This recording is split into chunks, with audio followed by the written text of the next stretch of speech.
Magandang araw mga kagabay. Ngayon po ay April 10, 2026, araw po ng Biyernes. Debosyon natin sa kabanal-banalang puso ng Panginoon.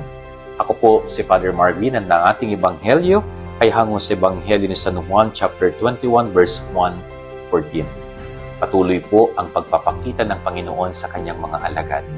Ngayong araw naman, kina Pedro at sa ilang kanyang mga kasamahan nung sila'y nasa laot at nangingisda. Hindi pa rin nila nakilala sa unang pagkakataon ng Panginoon. Subalit nang marinig ang kanyang boses, ay doon nag-sink in na ang Panginoon yung kasama nila ng mga oras po na iyon. Napakaganda pong pagnilayan ang mga pangyayari na ito na ginagawa ng Panginoon. Ayaw niyang matakot ang kanyang mga alagad.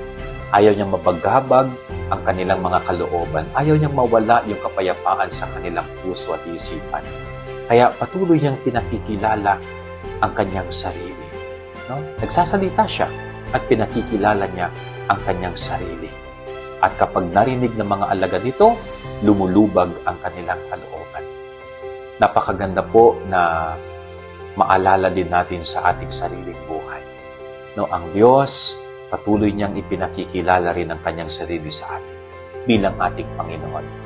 Kung tayo ay patuloy lamang na mananalig sa Kanya, tatanggapin siya, tayong lahat ay magkakaroon din ng tunay na kapayapaan sa ating kalooban. Aalisin ng Panginoon yung mga takot sa ating puso. Aalisin ng Diyos yung lahat ng mga bagay na bumabagabag sa ating isipan. At papalitan niya ng kapanatagan at kapayapaan.